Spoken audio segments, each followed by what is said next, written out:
Bayangin kalau kamu hidup di zaman purba, sendirian, panas, dan dikejar makhluk sepanjang 3 meter. Itu bukan naga, itu komodo.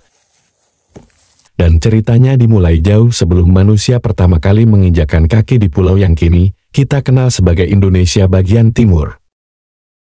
Tepatnya di gugusan Kepulauan Nusa Tenggara Timur, di mana hamparan padang sabana, pantai berkarang, dan hutan kering menjadi rumah bagi makhluk purba terakhir yang masih hidup di dunia modern. Komodo, si naga raksasa pemakan daging yang sudah eksis sejak jutaan tahun lalu, tetap bertahan di tengah perubahan iklim, guncangan bumi, dan kedatangan manusia. Dan siapa sangka, reptil ini dulunya dianggap mitos. Legenda lokal menyebutnya sebagai keturunan dewa gunung dan penjaga hutan, bahkan dalam dongeng suku Manggarai. Komodo dipercaya sebagai saudara manusia yang tinggal terpisah karena perbedaan bentuk. Satu menjadi manusia, dan satu lagi menjadi kadal besar penjaga alam.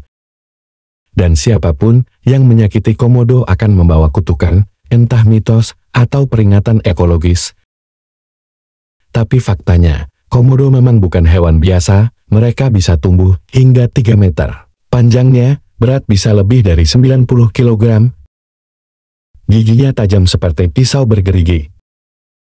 Lidahnya menjulur seperti ular, dan yang bikin bulu kuduk berdiri. Air liurnya mengandung puluhan jenis bakteri mematikan yang bisa melumpuhkan mangsa hanya dengan satu gigitan. Walaupun kini ditemukan fakta bahwa mereka juga memiliki bisa ringan semacam racun yang memperlambat peredaran darah, jadi jangan harap bisa kabur kalau sudah kena gigitannya. Karena mereka akan mengikuti bau darahmu selama berhari-hari hingga tubuhmu benar-benar tak bisa bergerak. Lalu menyantapmu perlahan tanpa terburu-buru. Dan bukan cuma itu, mereka juga kanibal. Komodo dewasa sering memangsa anak-anak komodo. Makanya bayi komodo begitu lahir langsung naik ke pohon demi menghindari disantap ibunya sendiri. Dan selama beberapa tahun hidup di atas dahan, mereka makan serangga, burung kecil, hingga akhirnya cukup besar untuk turun dan bergabung dengan dunia reptil raksasa di bawah, dan habitat mereka sangat terbatas, hanya ditemukan di Pulau Komodo, Rinca, Padar, Gili Motang, dan sebagian kecil Flores, tempat yang panas, kering, dan penuh tanjakan bebatuan tajam yang seolah diciptakan khusus untuk komodo. Hewan yang bisa berlari 20 km per jam dalam waktu singkat, berenang antar pulau, bahkan memanjat pohon saat masih muda. Dengan indera penciuman yang luar biasa, mereka bisa mencium darah sejauh 5-10 km, dan ketika lapar, mereka bisa menelan utuh seekor kambing, rusa, atau babi hutan. Bahkan kerbau yang beratnya berkali lipat lebih besar dari mereka pun bisa menjadi korban kalau sedang dalam musim berburu kelompok. Dan menariknya, meskipun terlihat mengerikan, komodo punya sifat pemalas. Mereka lebih sering berdiam diri, menunggu, dan menyerang secara tiba-tiba daripada mengejar mangsa layaknya predator lain. Itulah kenapa mereka disebut ambus predator pemangsa, penyergap yang sabar dan mematikan, dan tidak seperti hewan modern lainnya. DNA komodo menunjukkan bahwa mereka adalah bagian dari warisan purba yang selamat dari kepunahan massal, seperti melihat dinosaurus dalam bentuk mini. Dan cerita makin seru ketika manusia mulai mengenal komodo pertama kali terdokumentasi secara ilmiah tahun 1910 oleh seorang pejabat Belanda bernama Lieutenant Van Steen van Hensbroek, yang mendengar desas-desus tentang naga pemakan manusia di sebuah pulau tak dikenal, lalu mengirim ekspedisi dan menemukan makhluk luar biasa ini. Dan sejak saat itu, dunia ilmiah geger, jurnal-jurnal biologi mulai menulis tentang komodo dragon, dan peneliti dari berbagai negara datang untuk melihat langsung. Dari peneliti Eropa hingga tim dokumenter National Geographic, bahkan para pemburu trofi pada masa kolonial dulu sempat menjadikan komodo sebagai incaran, membawanya ke Eropa untuk dipamerkan sebagai naga hidup dari timur. Dan perlahan masyarakat lokal mulai sadar bahwa komodo bukan hanya makhluk biasa, tapi bagian dari warisan dunia. Dan muncullah upaya konservasi. Taman Nasional Komodo resmi didirikan tahun 1980, menjadi rumah bagi ribuan komodo dan puluhan ribu spesies flora fauna lainnya. Lalu tahun 1991, UNESCO menetapkan Taman Nasional Komodo sebagai situs warisan dunia. Dan sejak itu, upaya perlindungan makin serius, termasuk penelitian ekologi, pengendalian pariwisata, hingga pelestarian adat dan budaya lokal. Tapi tetap saja tantangannya besar, karena komodo hidup di wilayah yang juga dihuni manusia, dan konflik tak terhindarkan dari rusaknya habitat karena pembangunan.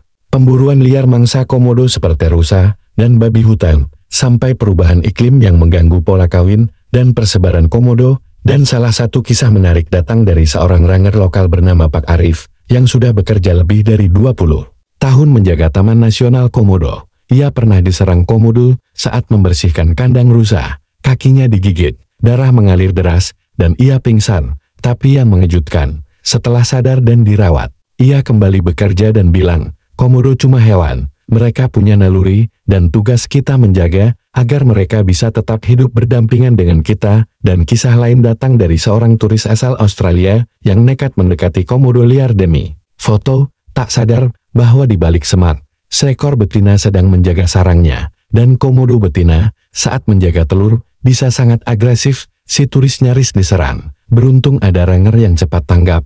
Itulah kenapa setiap turis yang datang ke Pulau Komodo harus didampingi ranger bersenjata tongkat bercabang, bukan senapan. Karena prinsipnya bukan membunuh, tapi menghalau. Dan mereka mengenal karakter tiap komodo, tahu kapan komodo lapar, kapan marah, atau kapan sedang kawin. Dan tentang kawin, proses reproduksi komodo juga unik. Mereka bisa bertelur tanpa kawin. Proses ini disebut partenogenesis. Biasanya terjadi kalau betina tidak menemukan pejantan. Telur-telur itu tetap bisa menetas dan menghasilkan keturunan jantan. Karena kromosom komodo membuat hanya jantan yang lahir dari partenogenesis, dan ini menjadi solusi terakhir dalam pelestarian genetik, walaupun tetap lebih sehat jika kawin secara alami. Dan menariknya lagi, komodo termasuk hewan yang setia pada wilayah. Mereka tidak berpindah jauh, biasanya berkeliling dalam radius tertentu di sekitar sarang atau tempat berburu. Dan disinilah muncul ancaman baru, pariwisata massal. Karena makin banyak orang datang, makin besar tekanan pada lingkungan, mulai dari sampah, polusi suara, hingga bangunan yang mengganggu jalur komodo. Bahkan sempat ada rencana membangun hotel mewah yang disebut Jurassic Park, yang ditentang habis-habisan oleh aktivis lingkungan dan masyarakat lokal, karena dianggap akan merusak ekosistem alami. Dan di sisi lain, masyarakat juga tergantung pada pariwisata untuk ekonomi, sehingga diperlukan keseimbangan antara konservasi dan keberlanjutan, dan ini bukan hal mudah. Apalagi dengan perubahan iklim yang memicu kekeringan lebih panjang, mengganggu rantai makanan, dan memperparah kompetisi antar spesies di dalam Taman Nasional. Maka muncullah berbagai inisiatif konservasi berbasis komunitas, seperti penangkaran komodo, edukasi untuk anak-anak lokal, pelatihan pemandu wisata ramah lingkungan, hingga penggunaan teknologi seperti drone dan GPS tracker untuk memantau pergerakan komodo. Dan semua ini bermuara pada satu hal, komodo bukan cuma kadal raksasa, dia simbol perlawanan alam terhadap zaman, makhluk purba yang terus bertahan meski dunia berubah. Dan kisahnya adalah pengingat bahwa, di sudut dunia yang jauh dari hiruk-pikuk kota, masih ada kehidupan liar yang bernapas pelan tapi kuat, menatap matahari pagi dari atas bukit sabana, menunggu rusa lewat di sungai kecil, menjaga telurnya di liang tanah, dan terus hidup, bukan untuk ditakuti, tapi untuk dihormati, karena tanpa komodo, kita kehilangan bagian penting dari cerita besar alam semesta.